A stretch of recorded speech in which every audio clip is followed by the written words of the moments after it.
Welcome back to ABV TV. Today we are drinking a pale ale out of Adelaide from the team at Pirate Life, South Coast Pale Ale.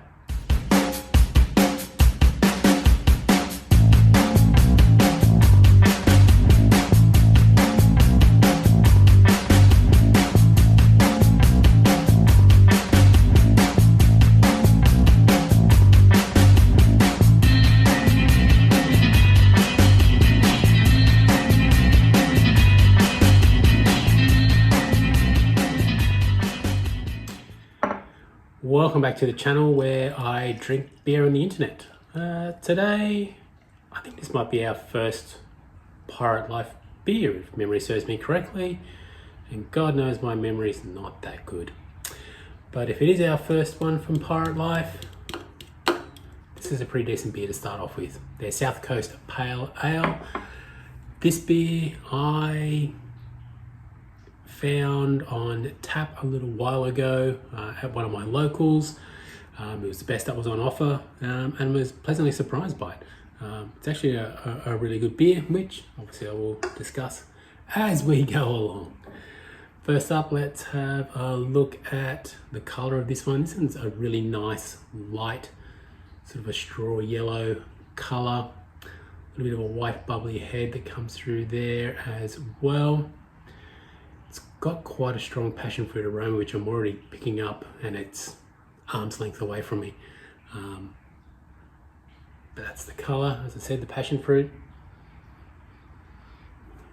And stone fruit in general is really coming through quite strong with this particular beer. This beer, as I said, I've had this on tap, and this beer, while they call it a pale ale, I think it's probably more a Pacific ale than a pale ale. And I think that just because of the flavours that it reminds me of. That aroma reminds me of Stone and Wood's Pacific Ale or some other Pacific ales that I've had in my time as well.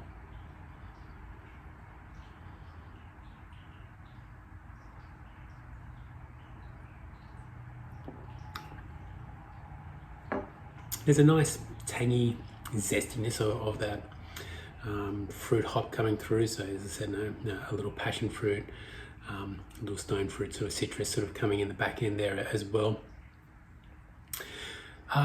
It's also a little, I'm picking up a bit of malt coming through as well. So it's probably not as light and as crisp and as clean as a Pacific ale. So there is a little bit of a malty sweetness that's coming through with the beer.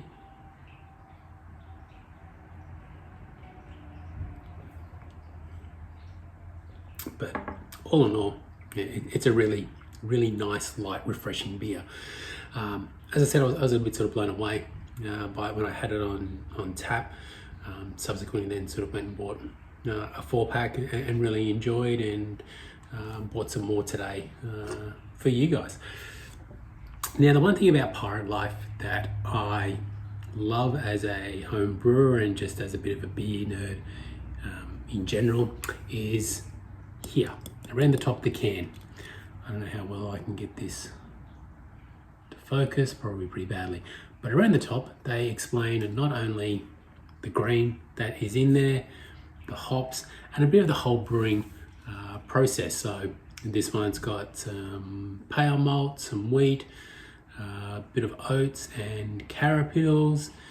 Then it's milled, then mashed, then rest, then a runoff, and the boil where they add cashmere and I can't even read that, and I wear glasses, Tahiki and Wahiti hops, so a couple of New Zealand hops in there along with cashmere.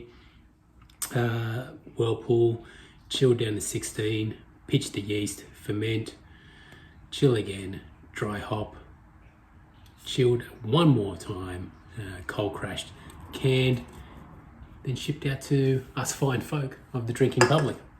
So that's what I love about Pirate Life cans, is the fact that they do have that on their can around there. I thought it was when they first did it many years ago with their pale ale, the IPA and the session IPA, the throwback. I thought it was always kind of neat and novel.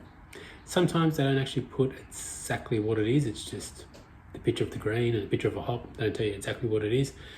That's weird. I don't know why. But I do like when they tell you what's in the beer. It's nice.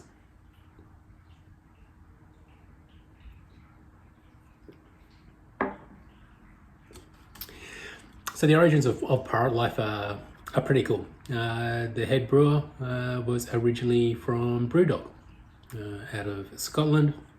Started Pirate Life, quickly established as being one of the better craft beer makers in Australia at the time. And then they went and sold to, I want to say it's ABV or CUB, one of the big players anyway, which, you know, that's fine as well. I have no problem with an independent brewery selling out. The only problem time where it becomes a problem is when obviously the quality of the beer becomes shit, and I have to say with Pirate Life, since they have sold, the quality has stayed the same, you know, in terms of that core range, but they've also brought out a lot more beers as well, and have been a little bit freer to experiment, which is a little rare when you are bought out by a big company and who, you know, are pumping a lot of money into something. They usually want you to stick to tried and true, the things that are going to sell. But they've been allowed to experiment quite a bit, everything from 1,000 different hazy beers through to some pretty sort of unique breads. I've got one in the fridge which is made from Dilmah Tea, collaboration with Dilmah. They've done a few collabs.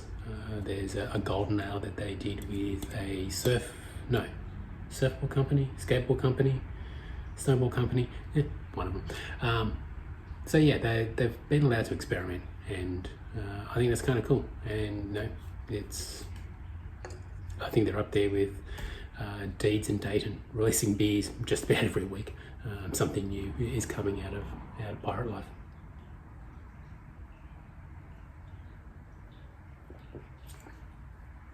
The reason I'm also drinking this beer today is a friend of mine. We were talking about beer the other day, and I sort of recommended he go out and get some of this beer. I think we had it not too long previously, and he's now fallen in love with it. So, David McGregor, well done. That's for you. Go ahead and get more of them, buddy. Get more of them. But they are a really good beer. It's a nice, light, refreshing beer. It's perfect for summer. Calling it a pale ale, I'm not so sure. As I said, I think it's more resembling a Pacific ale than anything else, but I think there's been some legal disputes over the term Pacific ale in the past, so maybe just to avoid that issue, just call it South Coast Pale Ale. And plus also, you know what, I live on the south coast of New South Wales, and so I'm gonna claim this as my own, even though I think it's more to do with South Coast of South Australia, where Pirate Life is from, but who cares? I'm drinking it. And I think you should too, because Pirate Life South Coast Pale Ale, go out and get him. What a segue.